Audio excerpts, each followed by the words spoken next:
Hey everyone, my name is Wes, and welcome back to another episode of Terror Talk where I discuss creepy clips online. I created this original horror music to add to the video, and I hope you enjoy it.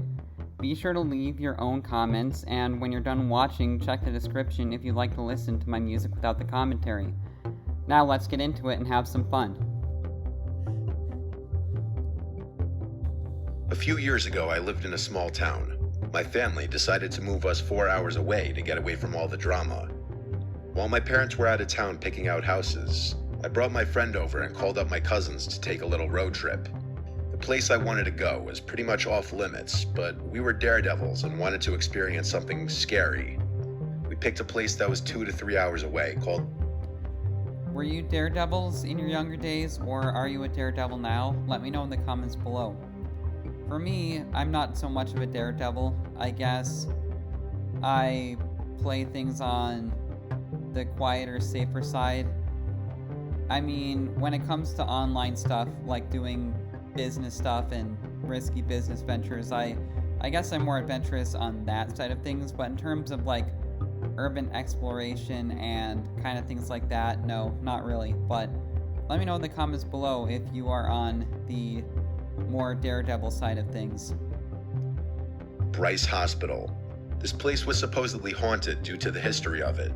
It was a psychiatric facility where they would keep mentally ill people. There were rumors about how some of the patients were mistreated and tortured. As the population declined, they eventually shut down. Over the years, the building began rotting and succumbing to nature. We decided to leave around 11 p.m. so we could make it there by 2 a.m. The car ride was pretty fun, and we were all very pumped to see what we would find. We arrived around like 2:43 a.m. and stopped at the beginning of the dirt road that led to it. We sat there for a few minutes, contemplating if we should really do this or not, because we already had a bad feeling. After 10 minutes of staring at a dark road, we decided to go on. You know, if you have a bad feeling about something, just don't do it, because there is a reason why your intuition is telling you that it's a bad thing to do. So, I know we're not all perfect, we all make mistakes and screw up, but honestly, just try to listen to the best of your ability what your intuition is saying to you in these types of circumstances. As we went down the road, it felt like it would never end. The grass was fully grown and there were branches everywhere. It was pitch black and we could barely even see the road. We finally made it to the building, and once we did, we all just stared in amazement. It was huge. The roof was rotted off, and vines were growing all over the walls.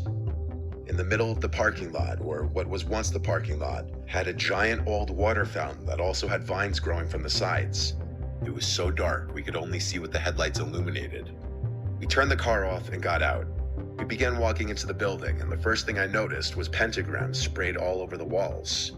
We kept walking farther in and made our way up the stairs, which was very hard considering they were... Already, why would there be pentagrams? That's like devil cult stuff right there. I mean, that's pretty crazy, huh? were practically non-existent. We climbed a ladder and got onto what was left of the roof. We looked around and noticed a light in the front of the building. It looked like a phone light. We called out, but nobody answered, and the light vanished as quickly as it appeared. My cousin told us to follow him into another room so he could make sure we were safe, but I had a terrible feeling. I wandered off into another room that was right beside the room they were in. I looked around and saw old mattresses and more graffiti. I heard my cousins talking when all of a sudden, I heard a faint sound. It was like someone threw a rock at the window of the room I was in. I didn't think anything of it and kept looking around. I met back up with my cousins and friend. We decided to go to the basement to check it out. Once we got down there, we had to take a break because it was difficult getting to the bottom I feel like a basement in a building like this would be one of the scariest places to go. Don't you think? In an abandoned, what did they say, this was a hospital or something? Like, I don't know, that would just be so spooky to go to the basement of an abandoned hospital like that. I don't know, I don't think I could do it. to the stairs being smashed. We sat there catching our breath until we heard a voice from the back of the room. We all paused, looking at each other. I was too afraid to move, fearing whatever was in there would come after me.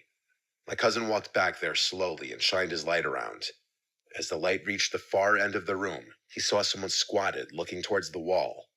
My cousin began backing up slowly, with the light still on the guy. Once he got back to where we were, he lifted us out and began pulling himself out. Once we were out, he yelled to the man, asking if he was okay. The man turned around and stared blankly at us.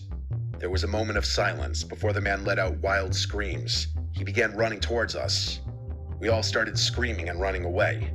We had no idea where to run, but ended up climbing out of the window. We ended up in the woods behind the building. I remember running and screaming because I heard the man right behind me. My cousins were far ahead of me, and I saw their flashlights slowly fading. I ran into so many trees that my entire body started to ache. I finally caught up to them in a clearing. We found a trail and started trying to find our way back to the car, but we ended up going the wrong direction for an hour and decided to turn back and try the other direction.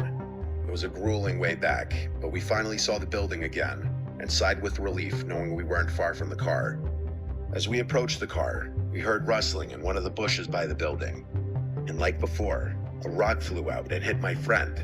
We saw the man emerge from the bush, and we had to make a run for the car. As we were running, the man was a decent length behind us to where we could open the doors and lock them once we got in. We started up the car, and when we did, the headlights turned on, only to show the man running towards us.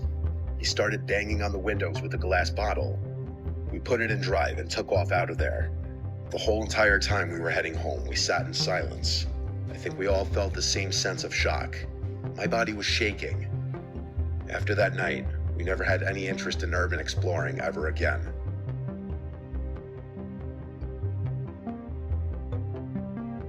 Yeah, I would hope not. That is just a crazy story to be able to tell someone, wouldn't it? Wouldn't it be? Because just a lunatic that's hiding out in an abandoned hospital that kind of looks like straight up from a zombie movie, and he's like chasing you like that. Like, holy cow. That would just be really, really scary. And they are lucky that they made it out of there, because that guy was clearly going to do some damage to them.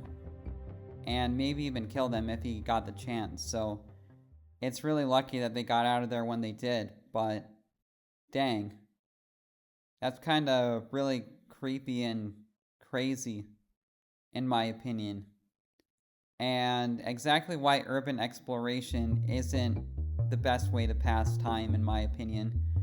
Because you never know, there are crazed lunatics that are homeless and don't have anywhere to go, mentally ill people like that.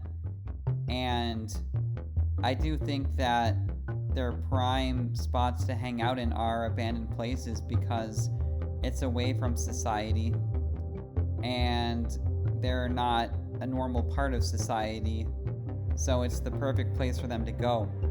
But you just gotta be careful. So I thought this was a crazy story, and I hope you enjoyed my commentary and the music, and I will see you in the next video.